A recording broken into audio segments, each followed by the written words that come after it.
სტამბოლში მომხდარი ტერაქტის შედეგად დაღუპულთა რიცხვმა 40 გადააჭარბა, იზრდება დაშავებულთა რაოდენობაც. დაღუპულთაგან სულ მცირედ 13 უცხო ქვეყნის მოქალაქეა. თურქეთი ტერორისტების სამიზნე კიდევ ერთხელ გუშინ ღამით გახდა. ათათურქის სახელობის აეროპორტში მოვლენები ასე განვითარდა სამმა თვითმკვლელმა ტერორისტმა. აეროპორტის ტერიტორიაზე ავტომატური იარაღიდან მგზავრების მიმართულებით სროლა დაიწყო, რასაც აეროპორტის უსაფრთხოების სამსახურის მხრიდან საპასუხო ცეცხლი მოყვა. შემდეგ კი თავდასხმელება თავი აიფეთქეს. თურქეთის ხელისუფლება ტერაქტზე პასუხისგებლობას ეგრეთ წოდებულ ისლამურ სახელმწიფოს აკისრებს. 41 დაღუპული და 239 დაშავებული, ასეთია სტამბოლის ათათურქის სახელობის აეროპორტში მომხდარი ტერაქტის შედეგი. თურქეთის ხელისუფლების ინფორმაციით დაღუპულთა შორის თურქეთის 23, სულ მცირედ 13 კი უცხო ქვეყნის მოქალაქეა. თურქული სააგენტო ჰურიეთის ცნობით, აეროპორტზე განხორციელებული თავდასხმის შედეგად დაღუპულთა შორის ერთი უკრაინის, ერთი კი ირანის მოქალაქეა. დაშავებული ადამიანებიდან 109 სტამბოლის საავადმყოფოებიდან უკვე გაწერეს. ტერაქტიდან რამდენიმე საათში სტამბოლის ათათურქის სახელობის საერთაშორისო აეროპორტმა მუშაობა განაახლა. თურქეთის პრემიერ-მინისტრის თქმით, საგამოძიებო მოქმედებები გრძელდება, თუმცა აეროპორტმა ავიარეისების მიღება და გაშვება უკვე დაიწყო. თურქეთის ათათურქის სახელობის აეროპორტი ტერორისტული თავდასხმის სამიზნე გასულ ღამეს ადგილობრივი დროით 22 საათსა და 15 წუთზე გახდა.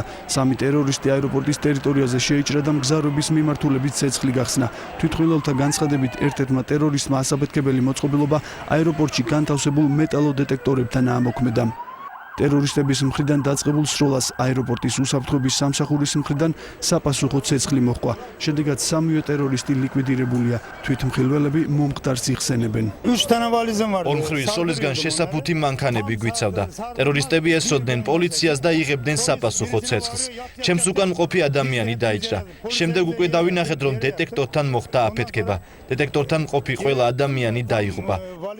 სტამბოლის ათათურქის სახელობის აეროპორტში მომხდარ ტერაქტს მკაცრად გმობს თურქეთის პრეზიდენტი რეჯეფ ტაიპ ერდოღანი. თურქეთის პრეზიდენტმა საერთაშორისო საზოგადოებას ტერორიზმის წინააღმდეგ ბრძოლის გაძლიერებისკენ მოუწოდა. თურქეთის ხელისუფლება ტერაქტის ორგანიზებაში საერთაშორისო ტერორისტულ ორგანიზაცია, ეგრეთ წოდებულ ისლამურ სახელმწიფოს ადანაშაულებს. დაღუპულთა გარდა ასევე დაჭრილია რამდენიმე ათეული ადამიანი. უმეტეს მათგანს მცირე ჭრილობები აქვს, თუმცა 6 მათგანის მდგომარეობა მძიმეა. უსაფრთხოების ძალების მიერ მოწოდებული მასალებით ირკვევა, რომ ტერაქტი ისლამურმა სახელმწიფომ განახორციელა. ტერაქტზე ოფიციალური პასუხისმგებლობა ჯერჯერობით არც ერთ დაჯგუფებას არ აუღია, თუმცა როგორც დასავლური მედია აღნიშნავს, ბოლო პერიოდში თურქეთში მომხდარი ძალადობრივი აქტები ქურთების მუშათა პარტიის ან დაჯგუფება ისლამური სახელმწიფოს მიერ იყო ორგანიზებული.